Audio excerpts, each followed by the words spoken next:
Yeah, I'm recording now. I just wanted on record what you actually want to talk about now because I can't believe it.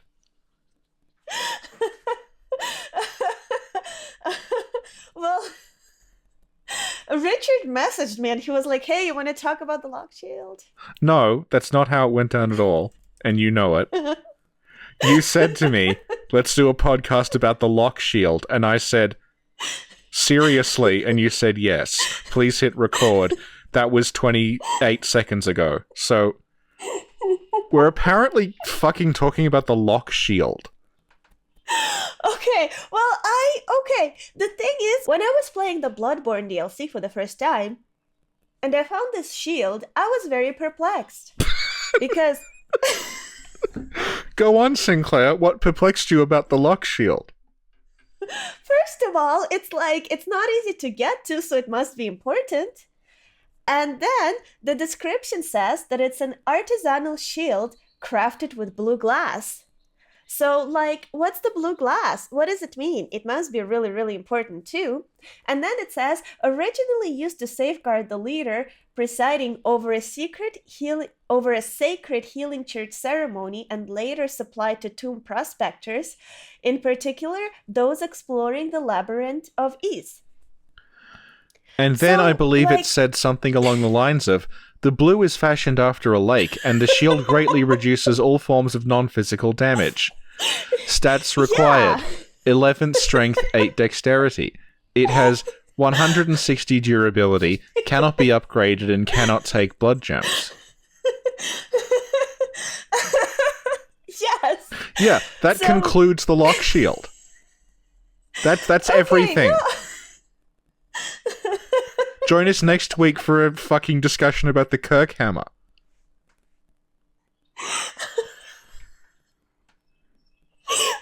Okay, well, why is this shield made out of glass? Because it's meant to be like a lake, like it's a rippling, like... Okay, but glass breaks very But easily. yeah, that's why it doesn't block physical damage, it blocks elemental damage. So elemental damage can't get through glass now? No, it's like special reflective glass. It's like the mirrors in how in like Yahagul there's all those mirrors, and then in the Nightmare of Mensis there are mirrors that Mikolash can jump through, and like you hear about like water is a thing that like protects you. It like prevents things from getting through, and if you leap into Moonside Lake, you can end up somewhere else, and if you jump into the baths of water in Yahagul, you can end up somewhere else. So it's playing into that. Like it's called a Loch shield because Loch just means lake. And I'm pretty sure that the Japanese name is actually just Lake Shield, and they went with Loch Shield to make it seem like it's like a more colorful way of saying it. But you know, it's like how there's lake runes. You equip a lake rune, it protects you. This is a lake shield. It fulfills the same function. Well, you see, this is interesting. I didn't realize that. Okay, good. I'm sure I'm not the only I'm one. glad we've learned a lot. And then it says it's originally used to safeguard the leader presiding over a sacred healing church ceremony. What ceremony are they talking about? We don't know. Well, that's why this is interesting. Like, I want to know. But like we literally don't know. It's not like you find it's on a like a little outcrop in the research hall. So it's Yeah. not like we find it in the middle of a healing church ceremony or something. It may be like, when you take the altar up to the research hall, it shows there's the two doctors and the guy who I think is Lawrence. And one of the doctors has a bell, and it may be like maybe that's the ceremony. And like Huh. But they don't have a shield. No, but like yeah, maybe that's like part of that ceremony. You have to have a shield up. Like it blocks arcane damage. So maybe like if you are, because there's the patients in the Lumenflower Gardens area that they can shoot the little laser things. Yeah. And there's like a black sky eye there that can show you the cosmos if you look into it, and meteorites can Right. come out of Yeah. it. So it could be like it's to do with that. Like you're presiding over something and like arcane energy is coming out. The living failures kind of do it as well. It's like arcane energy comes out, so you have the lock shield to protect you during the ceremony. Yeah, I guess I kind of pictured it too. Like, when you fight the living failures, Yeah. like the meteors fall at you. Yeah. So I kind of had an abstract idea of something like that. Yeah, I wish it was somewhere like on a corpse, somewhere more significant seeming, so we could get a clear picture of what they actually were doing with it. Yeah. Yeah.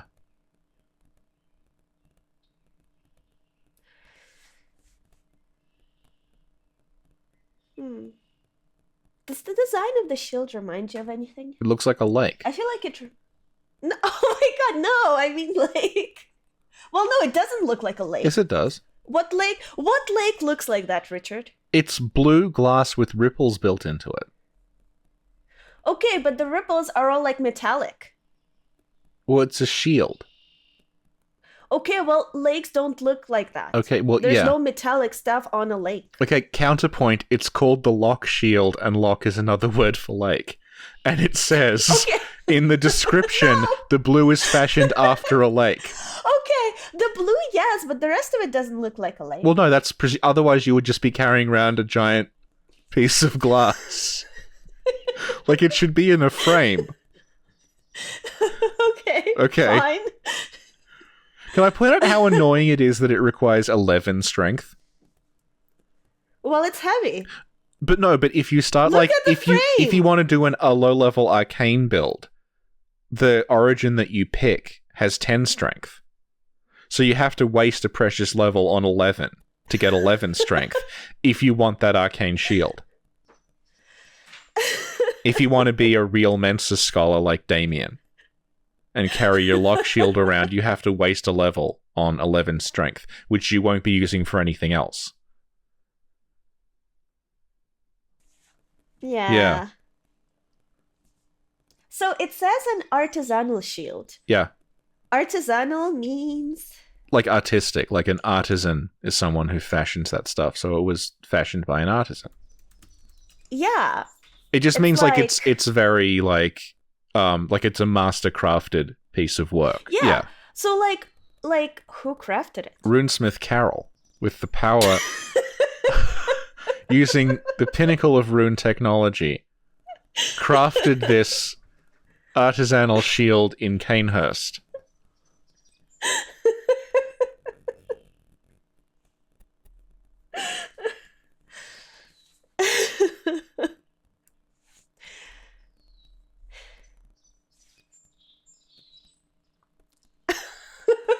Okay.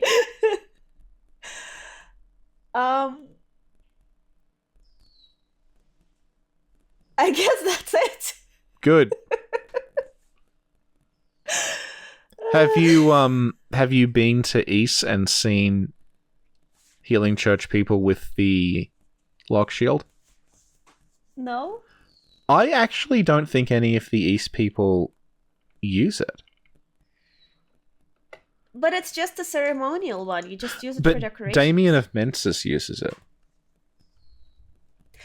That's because he doesn't understand life. No, Damien of Mensis is cool. You know?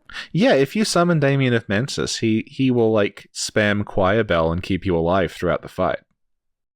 Yeah, well, no, you don't use this shield in a real fight. It's like, you know how you have fancy china at home? You don't eat out of it. I won't hear anything bad said against Damien of Mensis.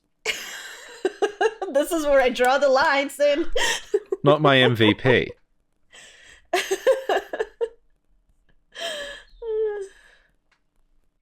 Where else do we find this shield? What? The shield, who else has it? Where else do we find it? I think it's literally just Mensa Scholar Damien. I'm gonna look, hang on, I will look on Meph's list of Old Hunter summons. Yeah, that's where... Old Hunter summons, who has the... Because we never get a choir NPC, we only ever get Damien of Mensis.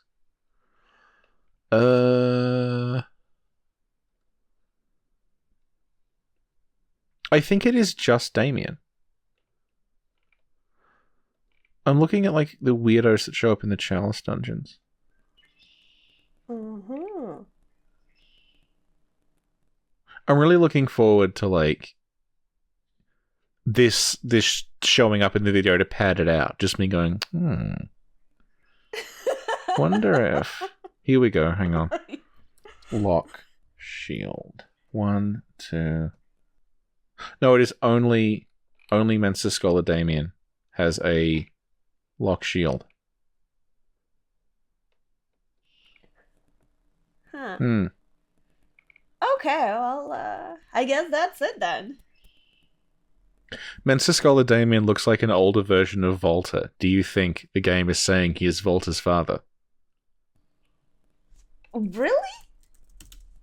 Well, they have the same hair, and Damien is a bit older. Oh my god. Maybe you're onto something. Oh, God, no. Oh yeah, that's our next podcast. Fuck. Oh. All right, well, that's it for the lock shield.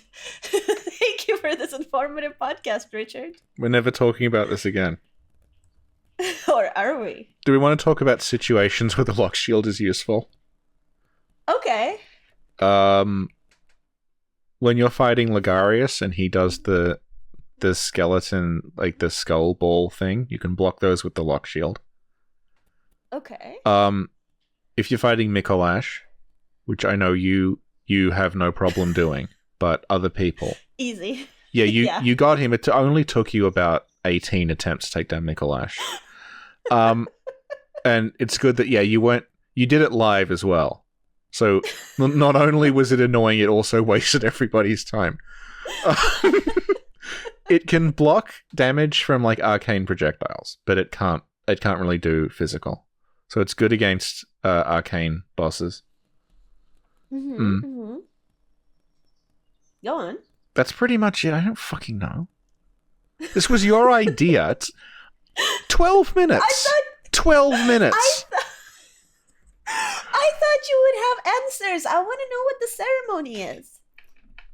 It's something that involves arcane energy that might hit you in the face.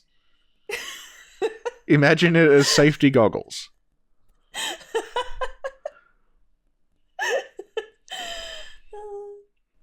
Well, if anyone out there has any information on what the ceremony is, I'd love to know. See, I was thinking the way it's made of glass, maybe like you could shine light through it and it would work like the mirrors in Yharnam or something.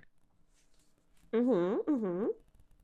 Yeah, that it would cast this like strange blue light and maybe that would do something. Oh my god! What if the moonlight can go through the shield, like, or out of it? Yeah, I think that's kind of what they're getting at. That like it's refracting light. So, because in Bergenworth, there's all these diagrams on the board that show light refraction. Oh, that's true. You found the picture that they used. Yeah, that is a public domain royalty-free image of a blackboard. But they did pick a blackboard that specifically had stuff about light refraction on it, which is relevant to eyes and to the telescope. So it looks like they did pick it deliberately. They didn't just pick the first blackboard they found. Yeah. Yeah. Oh, hang on. Meph has linked the concept art of the lock shield. Where? She just listed the page number. Hang on. I'll just Google lock in the shield. wiki? Yeah, here we are, lock shield concept art. Okay. You'll never guess what it is. Send me. It's Send me the picture. it's a drawing of the lock shield. Piece of shit. Yeah, I know, it's amazing. Yeah. Hang on.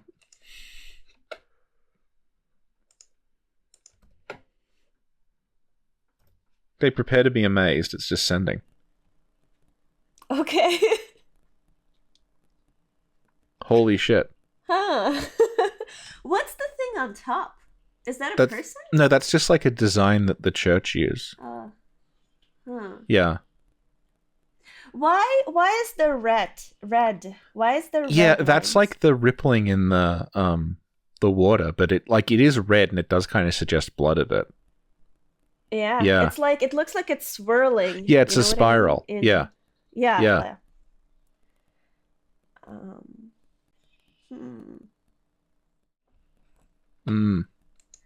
Mm.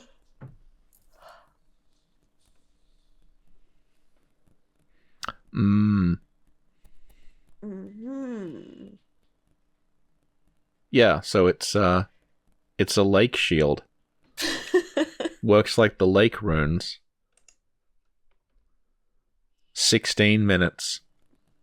Oh my god, maybe if you activate the lake shield appropriately, it will give you a rune. Kind of like the way the Moonlight Sword gave Ludwig guidance. Yeah.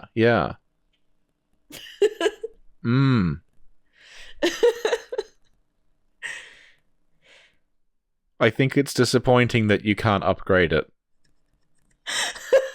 Maybe it's part of the set. Like you have the lake shield and the Moonlight Well, that's Sword. that's what I had equipped when we co-oped yesterday. Oh my god! Really? Yeah.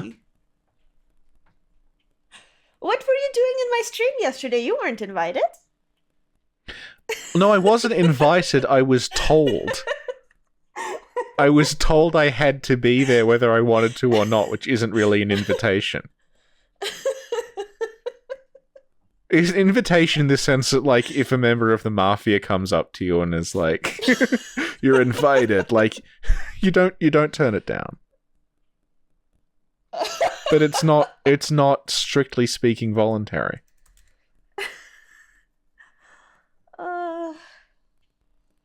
Okay.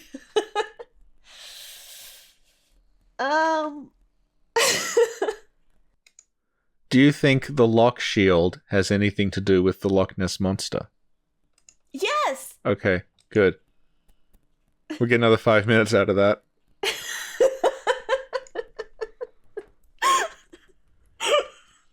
Is Cause the Loch Ness monster? Of course. Oh man. I guess that's it for the lock shield.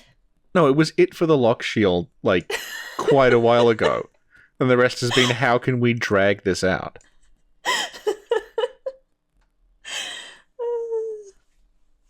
Maybe this will be the first unedited podcast that I can put up. No, it's 20 minutes long. Like, don't make people listen to this. They have been asking for it, Richard. Who is asking for this? There were a few people who are like, "Oh, you shouldn't edit the podcast. We'd love to hear them, like, in their entirety." And I'm like, "No, you do not want that. You do not want to submit yourself to that." Yeah, exactly. This is terrible. Yeah. Maybe you can release it and just call it, like, these are the podcasts unedited and uncensored. And imply that there's some really raunchy, edgy stuff in there, and it's actually just, like, burping noises, you having to get up, me looking up things on Wikipedia, cats meowing. Oh, I should do that. We should deliberately do that. Like one where it's just like quiet and just clicking. Yeah. Like, Ugh. Oh my god.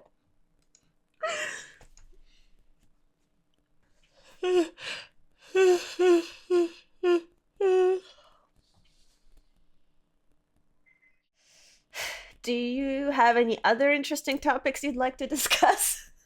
Let's just go through every item in the game. I want to do that. I literally want to do that, where we have like a podcast for every item. That sounds hideous. That sounds awesome. No, it doesn't. It sounds magnificent. I can't wait until we discuss the saw cleaver and then the saw spear, which is just the saw cleaver but a slightly different shape.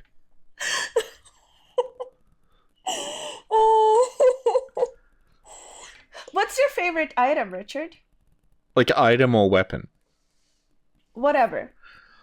My most used item is probably the Black Sky Eye at this point.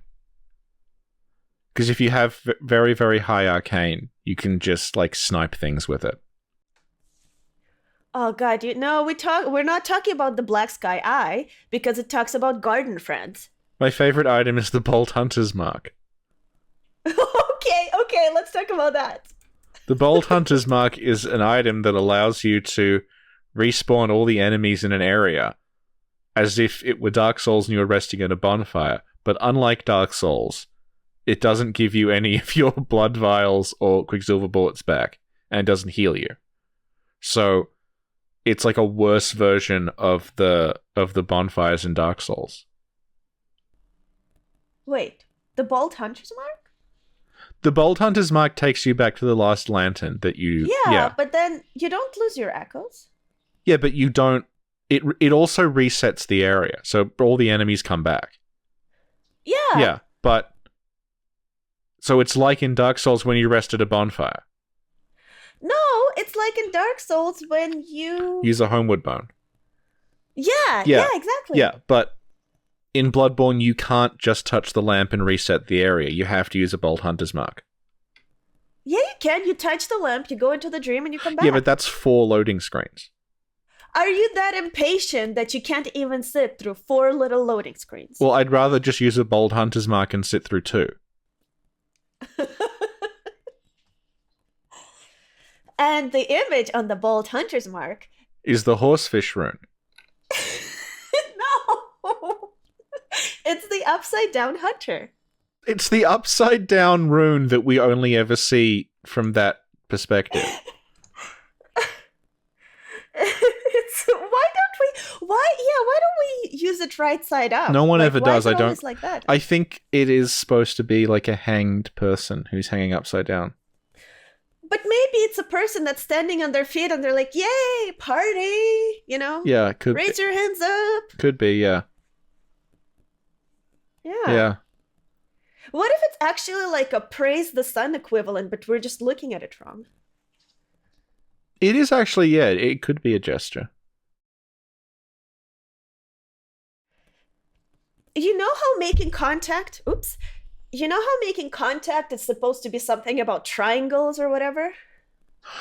That is an Aegon theory, yeah. Well, maybe this one, it's like making a square. Look, it's making a square. You're making contact. Yeah, you're making contact with the squares.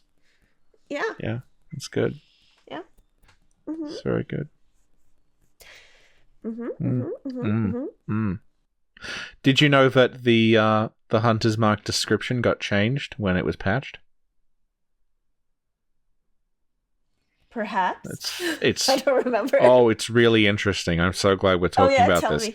They changed it from "this reminder allows one to envision the rune with clarity" to "the image upon this parchment allows one to envision the rune with clarity." Just in case you weren't sure what the reminder was.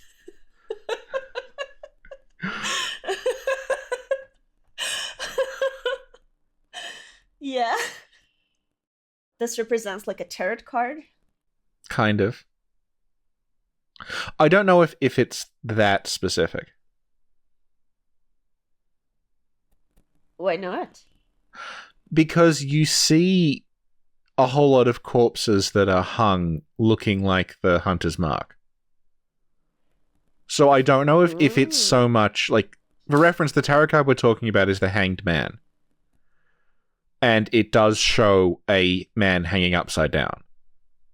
But, like, I'm not sure if you're supposed to look at it and think of specifically the Hanged Man tarot card, or you're just supposed to think, oh, that looks like all the hanging corpses that you see, because you see them in Chalice Dungeons and you see them in Old Yharnam, and you very, very clearly see them in the fishing hamlet. It's like the first thing you see is exactly like a corpse hung in the Hunter's Mark position. So even if we didn't have, like, we didn't know anything about the Hanged Man tarot card, it would still, like, the symbolism is still there. Right. Yeah. And there's another gravestone that actually looks more like the Hanged Man tarot card. Because it's kind of like the Hunter's Mark, but there's an extra, like, line added to it, kind of sticking out the side.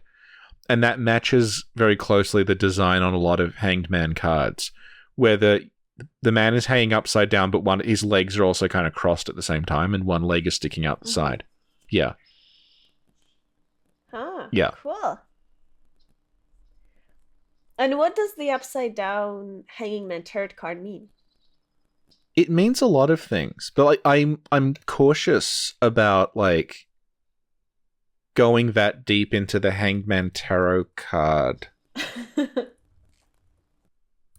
because like the game kind of works without it in a sense. Like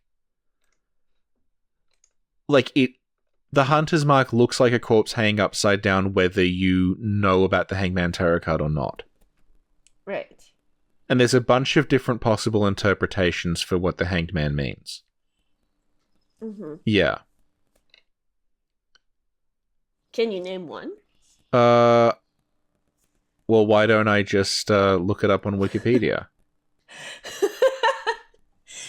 You know what? When I saw this, do you know what I thought the Hunter's Mark looked like when I first saw it? You're giggling, so I'm assuming, like, this is going to be a bit rude. No, I thought it was like a fork reaching for an olive. like a specialized olive fork, you know? Like, and there's the olive, and that's what I see to this day. Okay, according to this tarot card website, which I'm just going to assume is accurate, if placed upright, the Hanged Man means suspension, restriction, and sacrifice, and upside down, the Hanged Man means martyrdom, indecision, and delaying things.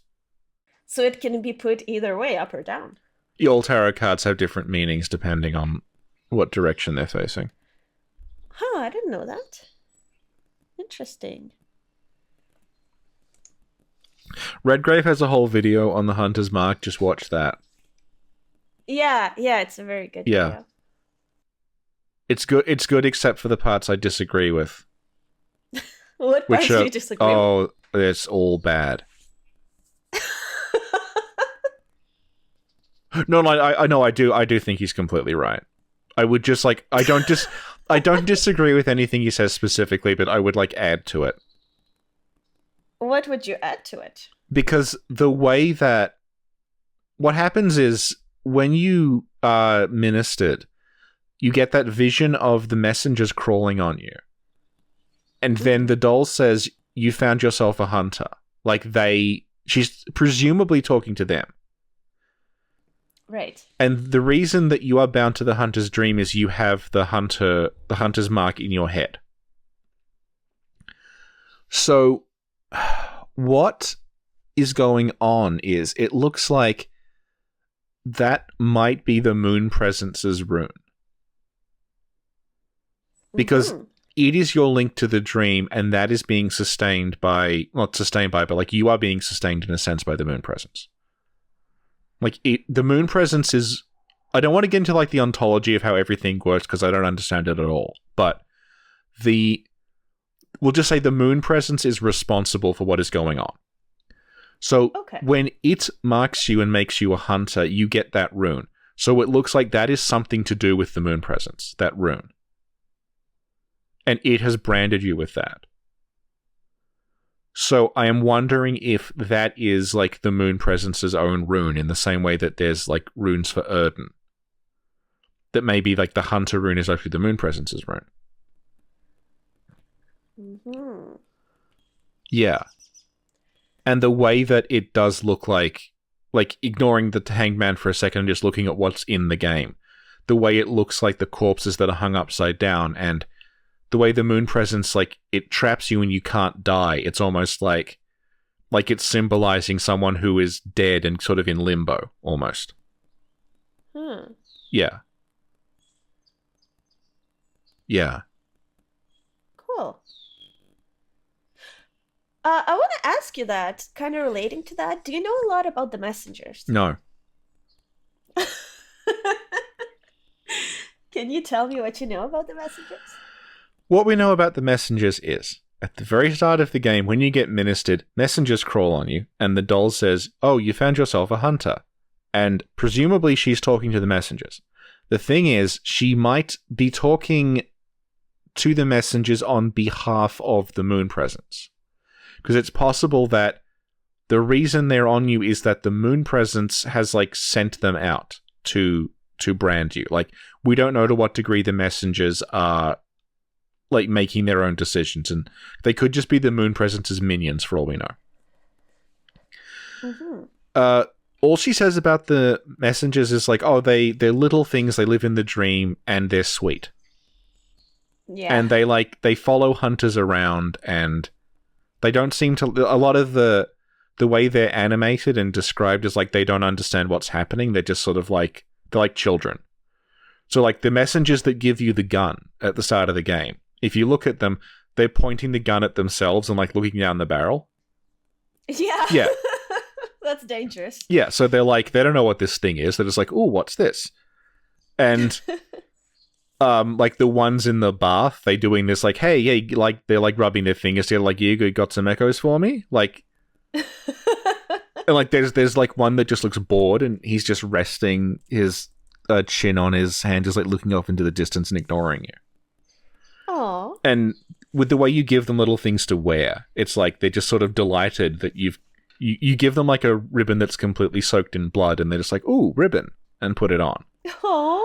So they don't get what's happening. Like, and then you get the weirder stuff, which is that the Winter Lanterns have messengers on their brains. The brain of Mensis looks like it's also made out of messengers. And the crawler enemies in the Nightmare Frontier, when they attack you, when they open up, they'll have all these messengers that are like in there, like it's almost like they were cut open and the messengers are inside. So that's, yeah. So the way that she says like they're inhabitants of the dream, like, I don't know. The weird thing is we're not entirely sure how they connect to those organisms, because the Mensis brain and the Winter Lantern's brain, they have messengers stuck to them. Like, it's very clearly messenger outlines on them. But it's not clear if they are made out of messengers, or they're an organism that messengers have, like, somehow stuck to or bonded with. Like, we're not clear what came first. And with the crawlers, like... The weird thing is the crawlers look a lot like Kos. And Kos was also cut open and the orphan was inside her. And the way the crawlers rear up, it's like they've been cut open and the messengers are inside them. So it's like, are these even supposed to be the same messengers that we see, or is this like a thing that's been brought to life by Kos? In the same way that the Winter Lanterns are brought to life by Maria, and it's like a traumatic memory given form. So it's like, are those even messengers, or are they just like a memory of when Kos's child was torn out of her? So we don't know. There's also the ghosts that you meet in the Chalice dungeons. They have a very, very rare attack that most people never see, where they will shoot a messenger at you. Like a bullet. You will get a little messenger, like it's the messenger model, it's just one of them, and it will shoot toward you slowly, it'll home in on you, and it's got a little trail of smoke behind it. So that is all we know about messengers based on what is in the finished game. Then there is a whole heap of cut shit about messengers, and we can go into that if you want.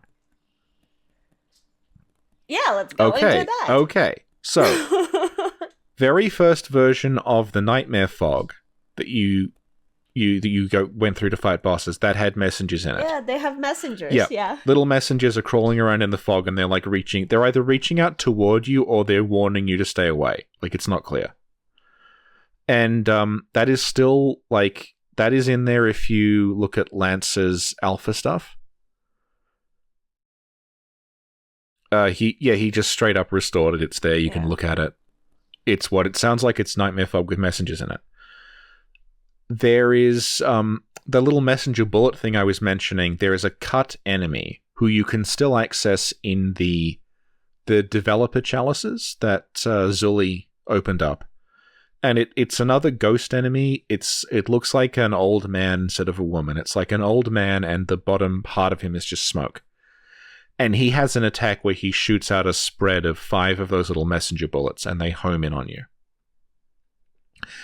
The ghost women that shoot the messenger bullets in the finished game, they have concept art that depicts a slightly different design where their abdomens are kind of torn up and they have little messengers kind of crawling around inside. Like, it's almost like they're pregnant and the messengers are the children kind of crawling out of them. And that didn't make it into the finished game, but it was in the design at some point. And that kind of matches up with the way that they shoot messengers. Like, presumably they would have shot them out of that. Like, one would have crawled out and, like, shot at you. There's art of messengers looking at lumen flowers. And it looks very much like the animation that the messengers do around the lamps. You know, when you have a lantern and the messengers kind of gather around the bottom of it. There's a very similar sketch of them doing that, but it's around a flower. It's like around the stem of the flower instead of the base of the lantern. There's also artwork of the moon presence absolutely covered in little messengers that are like riding her. Right. Like they're clung to the back of her, like she almost has like a cape made out of messengers. So it looks like messengers are more significant and they just cut the roll down until they're what they are now. But the way that they're crawling all over the moon presence, that might have something to do with the way that the lanterns and the Mensa Sprain are made out of messengers. Like, as in, like, those are just messengers that are clinging to them, maybe, rather than them being made of them. But it could also be that the messengers are like the minions of the moon presence. That's why they're all clinging to her.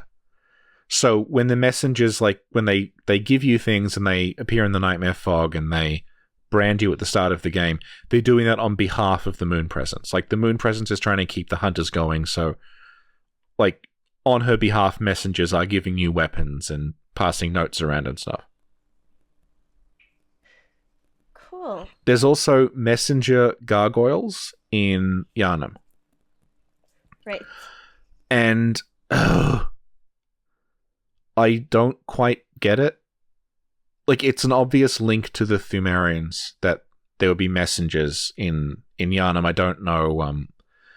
I don't know if that means they're not specifically a hunter thing, that just like everyone was seeing messengers at one point, or they're just like they're just like a known thing in Yharnam. There's also a statue of messengers holding up a note that is in Bergenworth. So, like, people have seen messengers and they've made statues of them. So that if that's what happened, then, like, they may not just be a hunter thing. They may just be a Thumerian thing. But, like, from the way that they appeared to have come out of the ghosts when the ghosts were pregnant, and from where they are in the crawler's body, and the way that they attach to the moon presence, kind of like the moon presence is their mother, I'm wondering if maybe the idea is that the messengers might be the leftover dead children of the Great Ones, because they're described as being very childlike. And if you look at them, like their faces look like they have birth defects, like they have like cleft palates and things, and like. So I'm wondering if like the Great One's children are always like the reason they die is that they're born with like defects and that makes them die, and that's why. And maybe they pass on to the dream and become messengers. I don't know. Well, it's interesting because I had a couple of comments on one of my videos,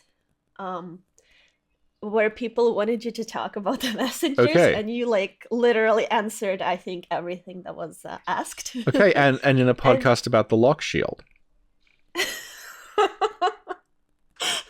And well, it's interesting that you mentioned that it looks like they have a cleft palate, because I kind of noticed that too. Yeah. And then I just was googling random cleft palate things at some point, and there was this article that popped up. And again, I don't know how like reliable it is, but it said it was talking about like deformities in children, and it said like, for example, babies born in Uganda with clefts are given the name Ajak, which means cursed by God, with some newborns abandoned right after birth or even killed because of lack of awareness about around the condition. Yeah, it's like it's just it's a thing that, you know, children who were born with some sort of default, like it was seen as this, yeah, there's something wrong with the child, so. Mm. I wonder if, like, yeah. But yeah, I'm wondering, said, wondering if the idea is that because they all kind of look like a childbirth that maybe went wrong on some level, that perhaps, like, when the Great One's children die, they pass on into the Dreamlands and become messengers. I don't know, though. Which would explain why they talked about, like, their children. Yeah. Cool. Thank you. Want to hear my stupidest messenger thing? That, Yeah? Okay. In Urn Chapel, you find the Messenger Urn Festival. And when messengers use it, they put urns on their heads. Right. Oh, Right. Yeah. Now, Urn's name in Japanese is Odon. And there is a thing called an Odon device that is used during difficult pregnancies, where, like, a literal, like, rubber kind of sheath is put over the baby's head and dragged out, and it looks exactly like the Messenger Urn Festival, which is found in Odon Chapel. You talked about this in one of your videos, didn't you? I don't think it's actually true. Like, I don't think that was where they got the name from. Like, I'm pretty sure at this point, Urn's name is supposed to be an anagram of Odeon. But at the time, I was like, oh, that's weird. No, I remember that. Yeah. I actually thought, wow, this is cool. This guy is a freaking genius. Yeah. And then you talk to me and you're like, oh, no. This guy's a genius. I'd better ask him about the lockshield.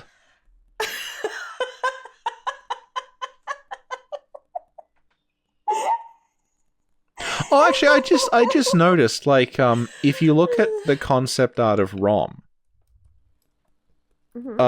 Rom's head kind of looks like a messenger head. Oh, really? Yeah, Rom's concept art, her face is a lot more human looking. Yeah. It has, the mouth has two, like, larger eyes over it, and she has something that kind of looks like a nose. Huh. And it looks almost like a messenger mouth. It's like this perfect oval, and then the eyes are on the top of her head.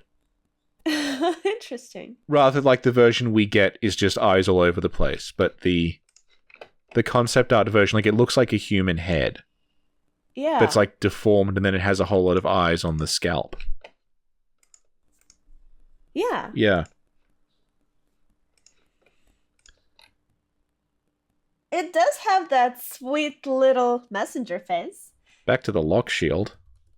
Lockshield is done. This is like 3 podcasts in one recording. You told me to talk Richard. about the lockshield. We talked about it in the beginning. No, I have to find a model of the back of the lockshield to see if it says anything.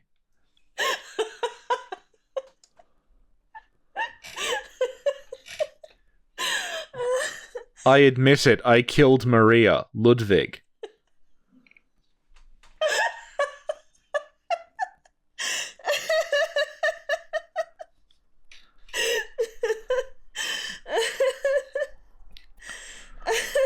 Do you want to know something really weird and obsessive?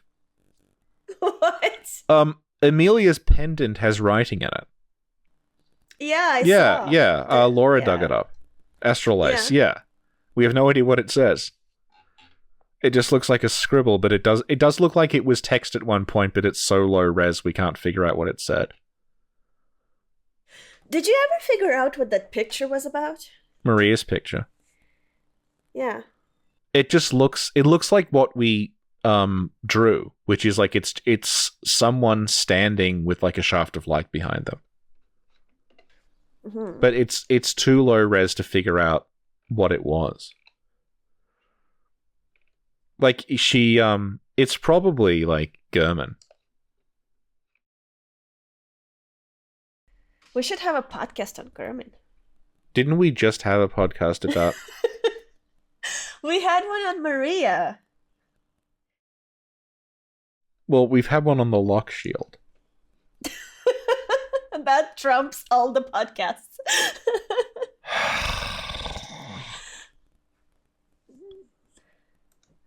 Okay, and here we go. Did you find the back of the lockshield? No, Meth has it on her her wiki. Yeah, it's like you can't. I'll just send it to you. Like it's so low res. You can make out there is like someone who is either. It looks like someone who is sitting in a chair, and then the thing is it's shattered, but it looks like there's someone else next to them.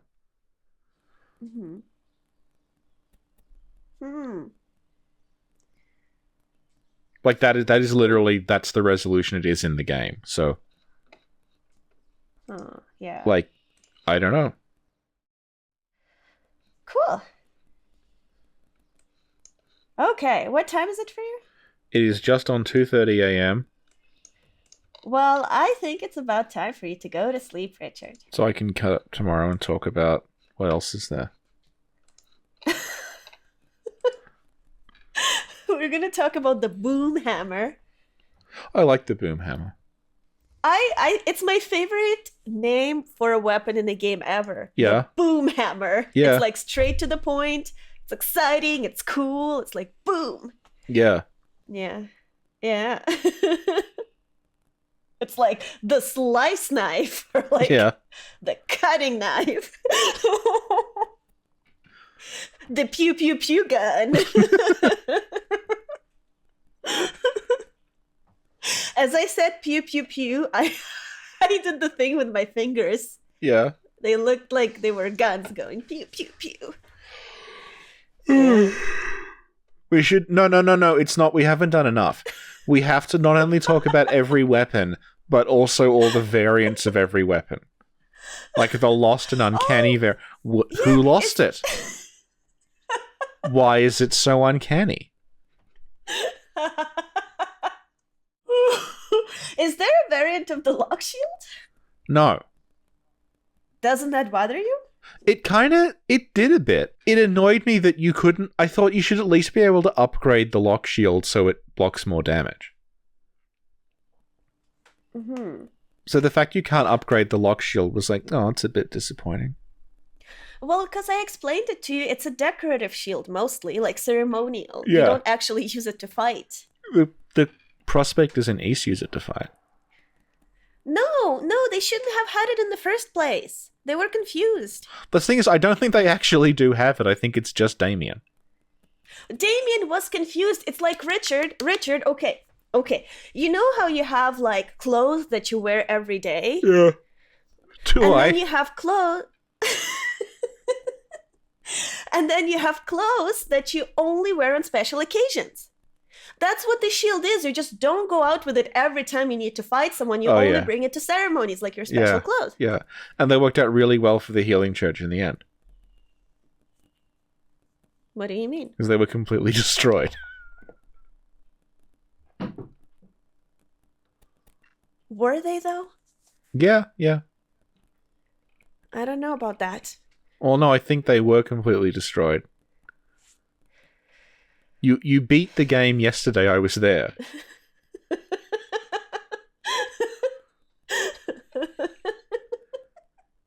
Hey, here's a great question for you, right? Kirkhammer, who's Kirk? Yeah, who's Kirk? Do you want to know who Kirk is? Who is Kirk? It's the word church. It's church hammer. Why is it called Kirk? I have no idea. This is, again, like, you can talk about translation all day, but, like, it is...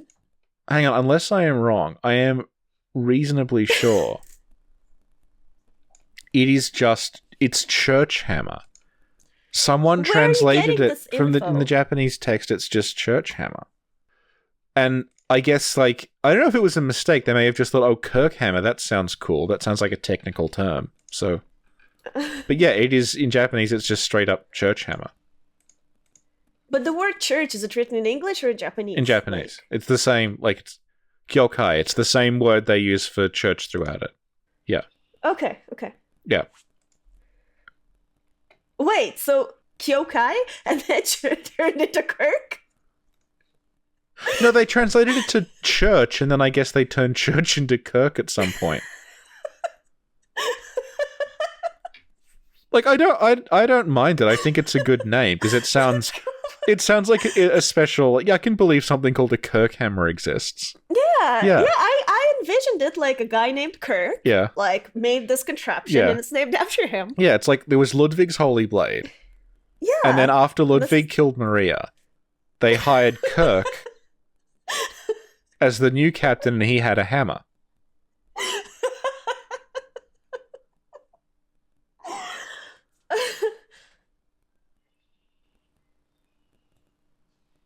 Wow, so the Kirk hammer should be the church hammer. And like it got its description patched as well. And like its early description talks about how it's like the most symbolic weapon of the church. Like rather than Ludwig's in the game like that we get, it's Ludwig's holy blade that is like that's the symbol of the church, is like Ludwig and his blades of the church with their moonlight, like the Ludwig blade. He has the moonlight sword and they have the holy blades. But it says like this is the most symbolic of the church weapons is the church hammer. And that got patched? It just says like originally it says the church takes a heavy-handed merciless stance toward the plague of beasts, and irony lost upon the wielders of this most symbolic weapon. As in, like, it's symbolic, like it's the hammer of the church, like smashing everything. Mm-hmm. But then that got patched out to just Trick Hunter weapon forged in the Healing Church, said to be hidden somewhere in the Grand Cathedral. Huh. I think they changed... That's interesting, because...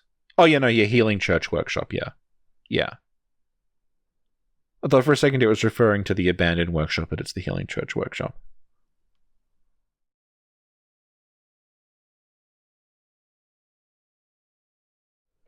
Let's keep going. How many other weapons can we talk about? No, fuck that. We'll just do like the weapons of Bloodborne. I told you. Isn't that exciting? Okay. You shunned my idea at first, but now you're on board. I'm on board because we've been recording for like 4 hours. I'm not going to be able to get anything else done tonight, so might as well just get as much of this out of the way as possible. But I need to prepare. I have no notes or knowledge of Bloodborne.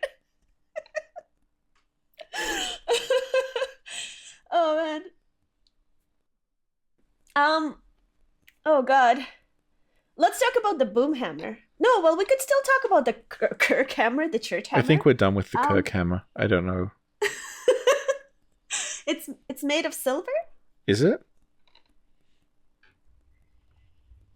Well, one of the because I'm looking at Mav's wiki, and the description on top says an easily handled silver sword. Oh yeah, the sword part is silver, but like the hammer itself just looks like a giant hunk of rock. Oh yeah, actually the it says a giant obtuse stone weapon. So the sword is silver, but the hammer part is just a giant block of stone. And it's got something written on it, but we can't see what it was. Didn't someone translate that? I don't know if it was that one, but someone translated the graves in Hamwick. Because they just reference photos of actual graves. And I think it's like I think it's Hebrew because the Hamwick area is based on Jewish cemeteries around that area. So they probably just used like actual reference photographs of those real gravestones.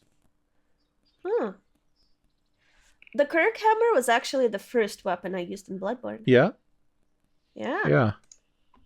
It was very exciting. Mine was the Hunter Axe.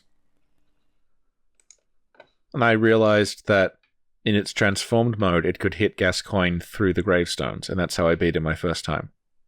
I just poked him through the gravestones with the axe. You cheater. Yeah. Doesn't the axe have a great transformed mode? it turns from an axe into a slightly bigger axe. I don't remember the axe. The axe is it's a one-handed axe, and then its transformed mode is the handle extends and you hold it with two hands. Oh, yeah. That's why I don't remember it. Didn't leave much it's of an impression. it's an embiggened axe. Yeah. Mm-hmm. I feel a little bad for it because all the weapons have like these really cool transformations. And this guy's like, two-handed axe. Yeah. It's like it should have been in Dark Souls instead of Bloodborne. That's true.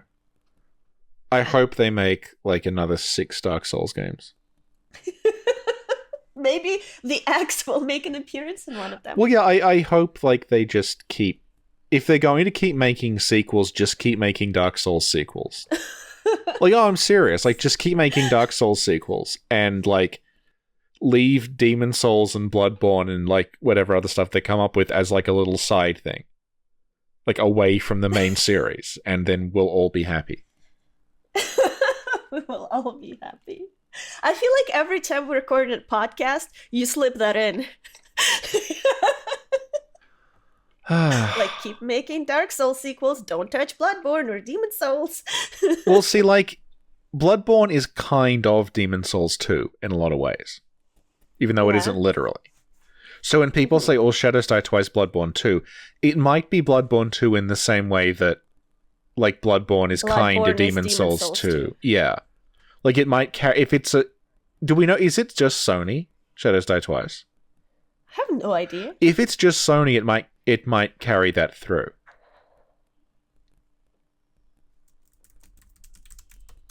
Like, the more kind of down-to-earth, less high fantasy, like, more horrific cosmic horror thing they've been doing. Shadows Die Twice doesn't even have a Wikipedia page yet. Because it doesn't exist yet. Let's make a Shadows Die Twice trailer analysis. I'll look up a still image right now. Didn't you see my trailer analysis? I did, but we need to do another one. We need to start a Shadows Die Twice news channel with daily updates. I googled Shadows Die Twice trailer analysis, and there's like 3 immediately, but you're not one of them. I'm sorry. It's what? I looked up Shadows... Oh, no, you are. Yeah, if you look up Shadows Die Twice trailer analysis, then hit videos, I got you as the 3rd one. Oh my god. And there's like just like random arrows on it. Yes, I put random arrows to make it seem like there was something technical about it.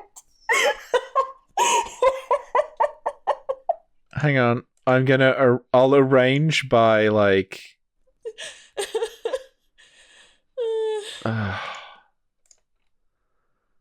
Who has the longest one?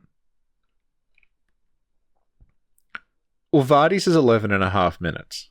Oh no, hang on. There's one that it looks like it's in Polish, I think, that's 14 minutes long. And it's called Bloodborne 2, Shadows Die Twice, and then the description is in, I think, Polish. Listen, we need to make... Oh, wait. Someone called Farfetched has a 16-minute Shadows Die Twice analysis. Okay, next Friday... Hang on. What? CY2 squared, Shadows Die Twice, Bloodborne 2, 18 minutes long. 18 minutes? 18 minutes long. Richard, for our next podcast, we have to make a 25 minutes Shadow Die Twice analysis. No. That's what we're doing. That's our goal. That is our goal. That is our next podcast. Is it going to be as good as the lockshield one? As we speak. What? Is it as good as the lockshield one? It's going to be better. I don't know. Oh. Yeah, it looks like 18.5 minutes is what we have to beat to have the longest Shadows Die Twice trailer analysis. No, we're going for 25 minutes. Well, we're on an hour now. Yeah, there we go. Yeah. So we can do it. It's a trailer analysis, right? Yeah, and it is a trailer. That 30 seconds of a still image of some string and a bit of wood is a trailer. Mm-hmm. Yeah. Richard, check your Twitter. Oh no.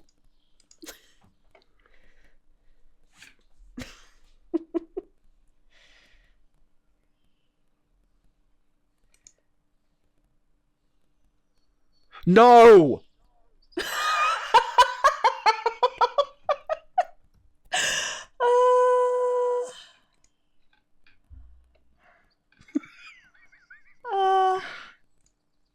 Check your Twitter.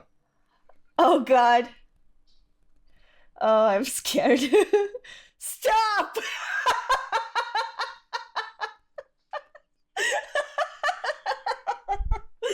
I like how the ass is little and the top is big.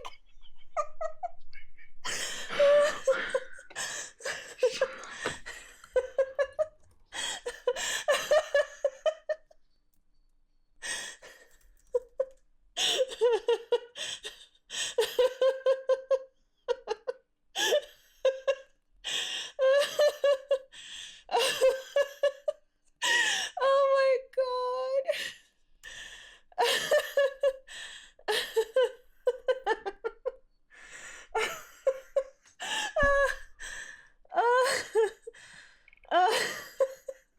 Richard, I can't stop laughing.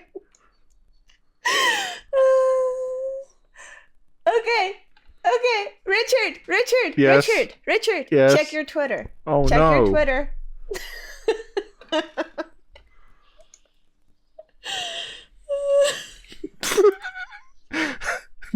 Big mood. Listen.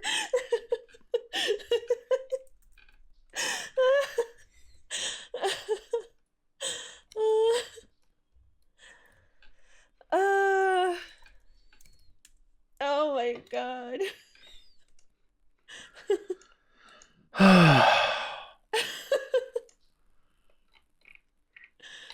Oh.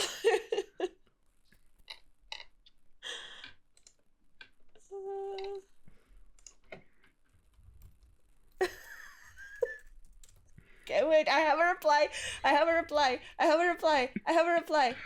replied to the original tweet. You replied, listen. Yeah, I replied to the original tweet again. Again? Yeah. Oh no. Delete your account. Oh my god.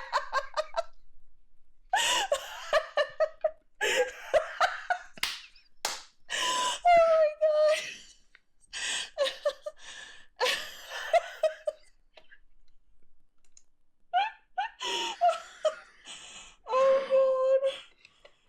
Oh.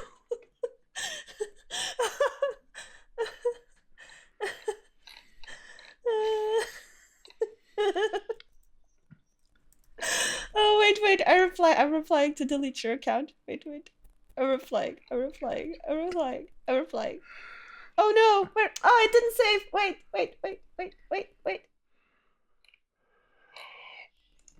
Wait, I got this, Richard. Give me a second.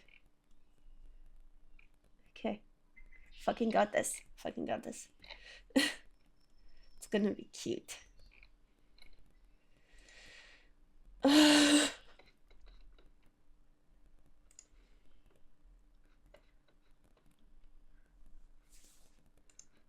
I replied.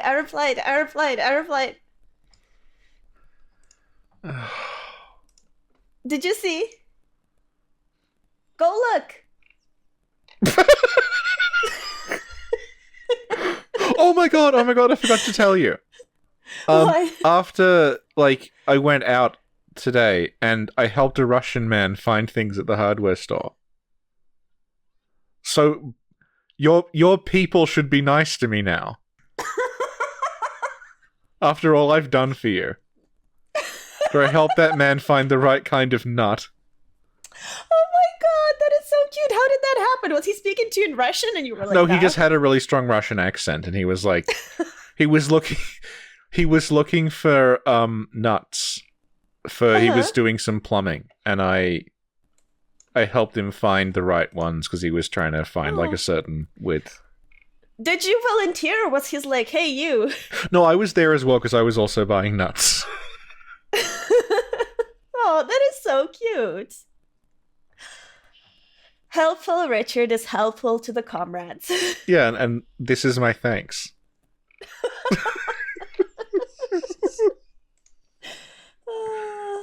25 minutes, bitch! You're going nowhere!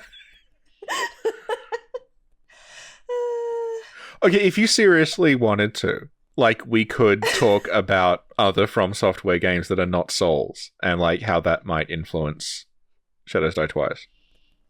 I think we should. Okay. Yeah. Like, I'm down with discussing From stuff that's not Souls.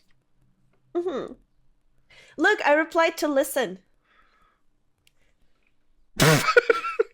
No, that's me. That's how I feel.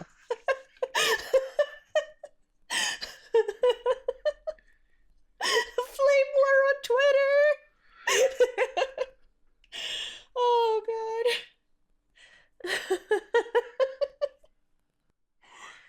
Oh. All right, Richard. You have to sleep now. You have to go to sleep now, Richard. I'll go to sleep in like an hour. I've got other stuff I want to do before then. Okay, so, well, thank you so much, Richard. That's fine. Appreciate you taking the time. How much it... That was 70 minutes of the Loch shield. Are you serious?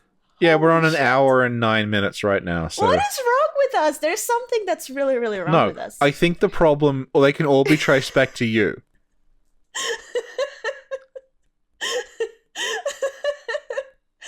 Oh my god. All right. Well, thank you so much, Richard. It was fine. I learned a lot today. Did we? Yes, we did. We did. Uh-huh. And I'll see you next when week is that, when we talk when about... is that podcast with Sana Discay that's got actual information coming out?